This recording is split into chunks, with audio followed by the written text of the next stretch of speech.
living sibling.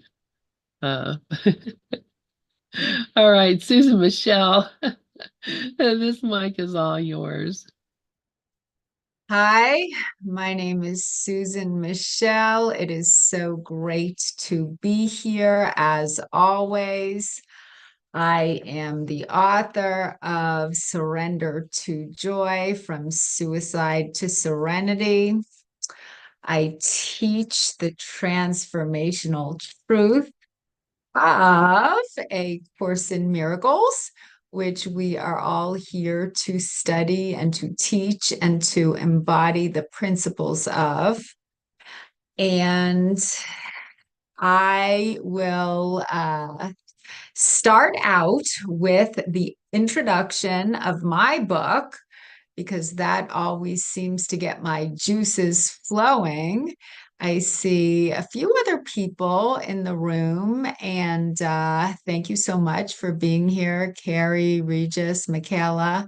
And if you want to share, I would love to hear your thoughts. Please raise your hand. I always love to share and to learn from other Course in Miracles teachers slash students. So the introduction of my book states, "My passion is God. God is love and joy and beauty. He is all that is good in the world. Everything else is our own miscreation. When we are filled with joy, we are connected to God. When we are not joyful, we have lost our connection to all that is real." This is my message. It can be clarified with three simple words: surrender to joy. There is nothing to find. All we need to do is surrender. There is nothing to find in this world because, as A Course in Miracles tells us time and time again, there is no world. The external circumstances that we see are nothing more than a reflection of an internal condition. So we are always projecting our joy and our sorrows onto the world, and we are living life based on what we are creating. If I mean the world is a classroom, the world is a movie. We are the directors, we are the producers, we are the leading actors in this movie entitled My Life. And if everything is going well, keep on going. And if it's not, we can always change it. The world is a classroom. So I guess in my mind, we're either extending the love of God, as A Course in Miracles teaches us to do, or we are learning a lesson that our soul needs to learn in order to get to the next chapter. And the lessons are always about unconditional love. So today's lesson in the workbook is lesson 117. If you were to go sequentially, starting on lesson one on January 1st. So today is the 117th day of 2024. And lesson 117 states, God being love is also happiness. What I continue to do each morning is I continue to listen to the lessons being interpreted by different Course in Miracles teachers. And I have my set of teachers that I like to listen to. I always start with Carol Howe. There's also Tina Louise Spalding, who wrote Jesus, My Autobiography. I think she's a very good interpreter as well. But there's quite a few of them, and it's very enjoyable for me to listen to different students talk about it. And so this morning, God being love is also happiness. Let me remember love is happiness and nothing else brings joy. And so I choose to entertain no substitutes for love. And what this is, it is a review of lesson 103, which the original lessons have a lot more writing. Uh, and it's just very helpful to remember that I am part of God. And when I align myself with my true self, with my creator, I will feel the peace, love, joy, and happiness that I am entitled to. That is mine for the asking. And it is a minute by minute spiritual mental discipline to do this. And then the second part of lesson 117 states, I seek but what belongs to me in truth. And this is a review of lesson 104. Love is my heritage, and with it, joy. These are the gifts my Father gave to me. I would accept all that is mine in truth. So, what we're remembering by ingraining these lessons into our day, ingraining these affirmations into our day, is when we continue to remind ourselves that our true nature is one of happiness. As I say in the introduction of my book, my passion is God. He is love and joy and happiness. You know, this is something that we need to consistently remind ourselves of. And then I seek but what belongs to me in truth. So it again, it's not about finding anything outside of ourselves. It's about remembering who and what we are. And it is a discipline. It is a choice. You know, I had this lesson on my phone from YouTube, and my husband came down into the kitchen and he said, "Oh, that's so great that these lessons are on and you're listening to today's lesson." He says, "They haven't done this for a couple of days, so it's nice that my husband and I are both on the same path." It helps, to be able to support one another along the journey. Now, yesterday, I received a text from a very good friend of mine, and her text told me that she just booked a job, and she was feeling excited and grateful. And I read her text, and I think that to connect to those feelings of excitement and gratitude is such an easy way to connect to God's love. Because when we are feeling grateful, our vibration raises itself. And when we are not feeling grateful, when we're feeling victimized by the world, our vibration lowers itself. So I actually read her text, and I saw that she just booked this job, and I felt happy for her. I was happy for her, and I love the fact that she was feeling excited. I love the fact that she was feeling grateful. And then I started again kind of practicing feeling grateful in my own mind. There's numerous examples I can think of feeling grateful for life. My sister is such a beautiful teacher of that quality because she has taught her children to be grateful for the simple things in life.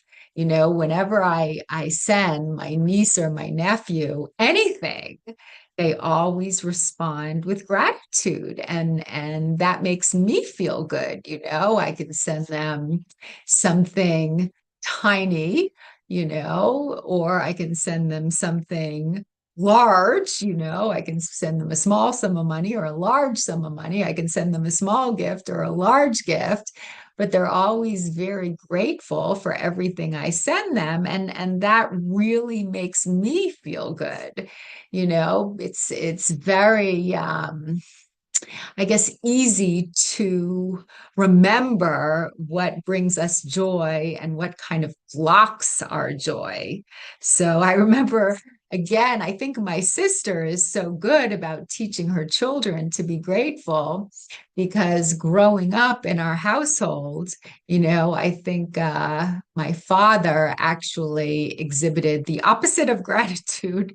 No matter what you gave him, it was never good enough. And I remember buying my dad so many different gifts, for different holidays over the years, and it was just very, very difficult to please him. So I've learned in my life how important it is to be grateful. And you think about that relating to God. I mean, God knows that all is well. God knows that we are unconditionally loved. So God doesn't need our gratitude for his sake, but we need to be grateful to him for all that is given to us, because that's the only way that we will connect with the joy within us. I mean, God doesn't need my gratitude. I need to be grateful in order to remember who I am.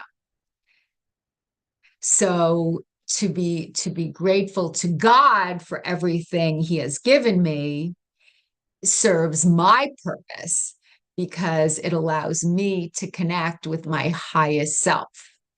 And when I am just grateful in life for all its blessings, then I remember who I am. When I am grateful in life for all the blessings bestowed on me, then I connect to the highest version of myself. So I went into the site, the website, A Course in Miracles Now.com. I put gratitude in the search bar, and the first gratitude word that came up was lesson 195 in the workbook for students. And Jesus writes here, "Love is the way I walk in gratitude." And then he writes, "Gratitude is a lesson hard to learn for those who look upon the world amiss." I mean, it's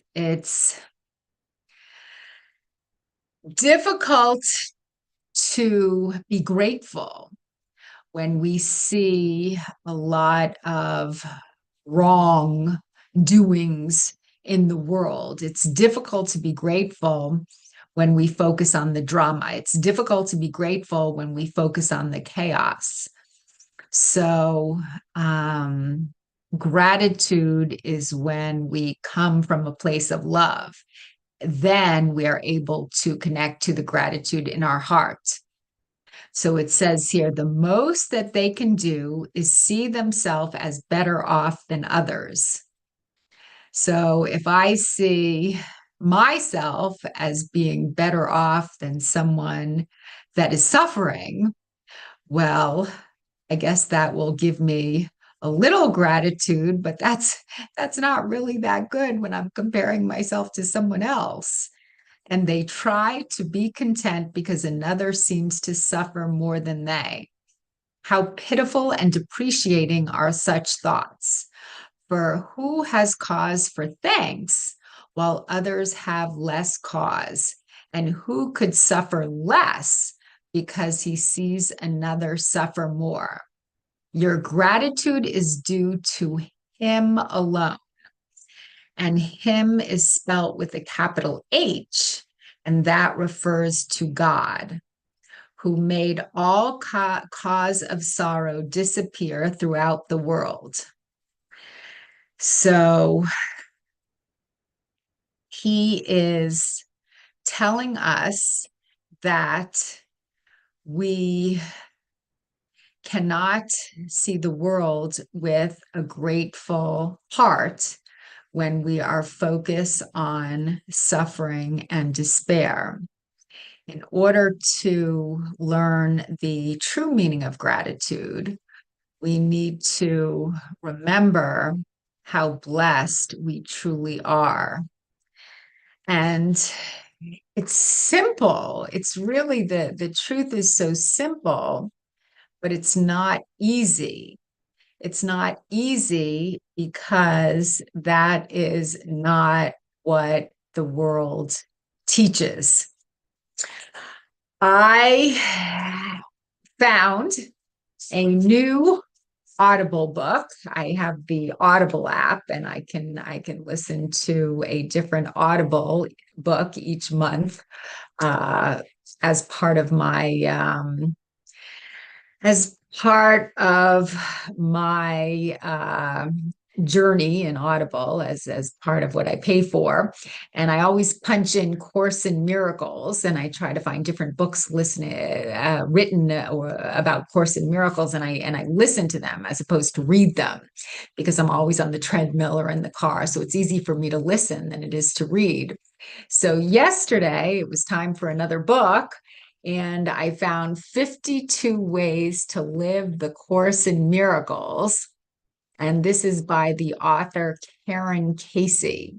And I've never heard of her before, but her subtitle was Cultivate a Simpler, Slower, More Love-Filled Life. And I thought it was very good. I think I've made it about halfway through so far. I started to listen to it yesterday on the treadmill.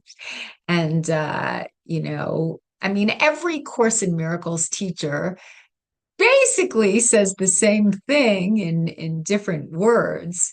Two words that she said quite frequently throughout her book were be kind. I know those were two big words from Kenneth Wapnick. And I know those are two words from many spiritual masters and gurus. And again, it's so simple.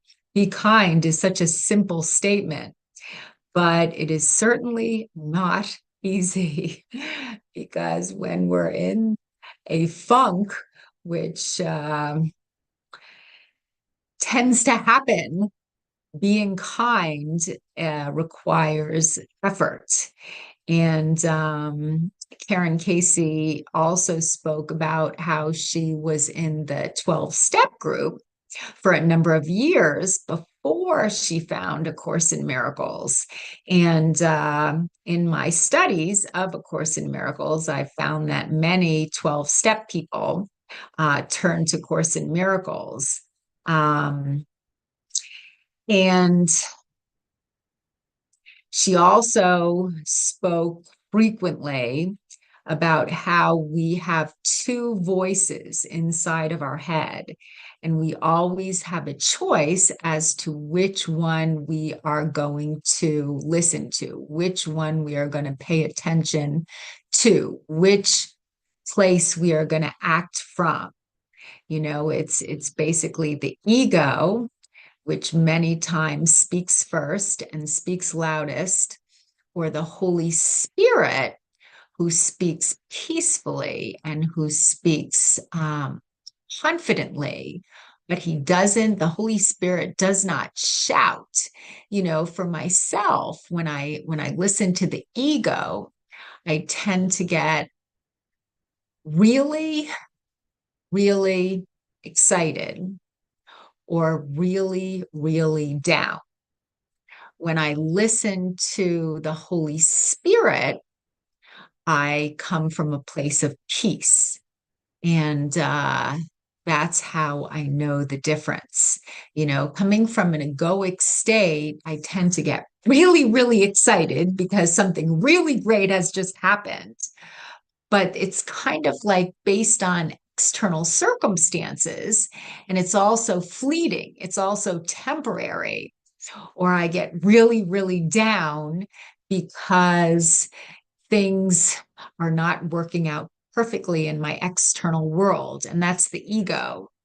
But the Holy Spirit knows that everything is just perfect right here, right now, exactly as it is. The Holy Spirit is always about acceptance.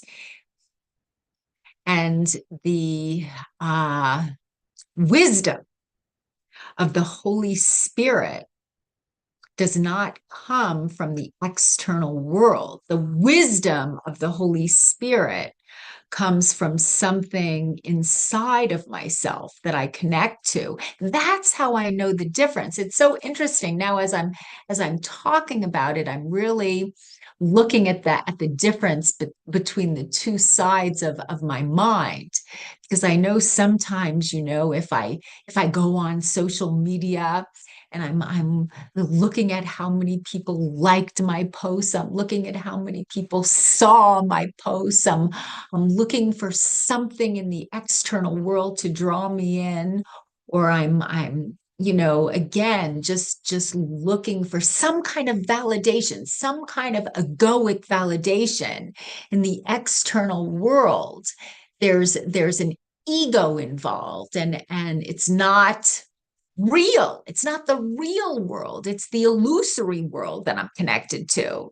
And this happens every day. But I know on the other extreme, if I'm really connected to the Holy Spirit, and there's different things I can do to stay connected to the Holy Spirit, my happiness does not come from anything of the world. My happiness comes from something within. And then when I find that inner strength, I have a tendency to extend my love. I have a tendency to be kind to whomever I'm around. And that leads to true satisfaction, and that leads to peace. Because again, I know when I just get caught up in anything external, I think that comes from when I'm coming from a place of lack.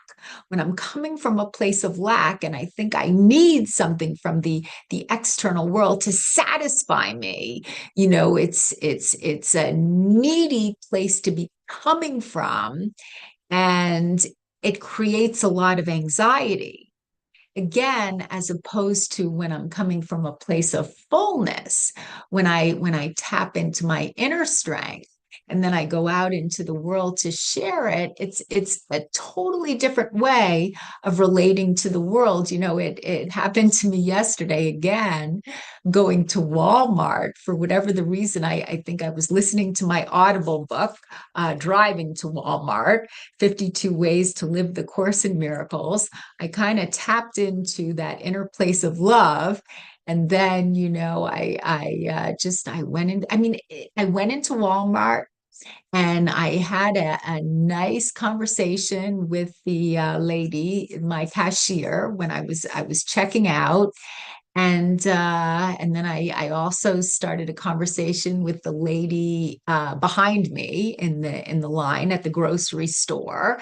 And I just felt, and then when I was leaving the store, I had two carts because I did grocery shopping for the week for my husband and I. I couldn't carry the two carts out the door by myself. So somebody next to me or somebody that was coming in while I was leaving offered to help me, and I thanked her very much. And I think it really it comes from a place of just feeling connected to the universe. And it's for me too, it's not from something like just great, like I won the lottery, I won $1 million. It's from the simple things. And when those simple things happen, I just feel connected to life. And that's how life is supposed to be. Life is supposed to be joy filled. Life is supposed to be happy. Life is supposed to, it's life is supposed to be like a flow, because we are always at the right place at the right time. We are always exactly where we are supposed to be, and just to extend love to whoever is around us is a great way to keep ourselves plugged into our God socket. Because I can remember the times in my life when I've been the most content. And most of the time, it's when simple things happened that I was grateful for. It's I was listening to a YouTube video about A Course in Miracles, and at the end of your life, when you think about what's the most important and what's the least important, the most important things are those times that are filled with love. The most important things are those simple things, you know? So, what else do I have to say today? I will say, be kind. Be kind. At each and every moment, it is important to be kind. And when we focus on that, I think that's when we feel the best about ourself. I mean, A Course in Miracles, it's all about love and peace and joy and happiness. And there's different disciplines that it teaches us to do to tap into those states of mind. And and I'm so grateful for my time here on Pal Talk. I'm so grateful for A Course in Miracles. And I will end with the introduction of A Course in Miracles. Nothing real can be threatened, nothing unreal exists. Herein lies the peace of God. And what that means is the only thing that is real is the love. Thank you very much for being here with me today.